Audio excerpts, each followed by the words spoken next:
దక్షిణ అయోధ్యగా భాసిల్లుతున్న భద్రాచలంలో నిర్వహించిన విశ్వరూప సేవలో సర్వదేవతల అలంకారాలను తిలకించిన భక్తులు భక్తి పారవస్యంలో ఓలలాడారు. అంతా రామమయం, ఈ జగమంతా రామమయం అంటూ దేవస్థానం విద్వాంసులు కీర్తనలను ఆలపిస్తుండగా సకల దేవతా అలంకారం నిర్వహించారు.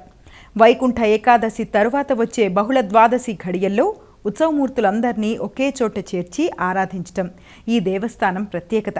ఈ సమయంలో ఆలయంలోని 108 దేవతామూర్తులను ఒకే చోటకు చేర్చి ప్రత్యేకంగా అలంకరించడంతో భద్రాద్రి కలియుగ వైకుంఠమయ్యింది. అంతా రామమయం, ఈ జగమంతా రామమయం అన్న రామదాసు కీర్తనలో భాగంగా రాముడే విశ్వరూపిడిగా భావించి ఆలయంలోని వరాహస్వామి, వెంకటేశ్వర స్వామి, కృష్ణుడు తదితర ఉత్సవమూర్తులతో పాటు ఆళ్వార్ల ఉత్సవ విగ్రహాలను అలంకరించారు.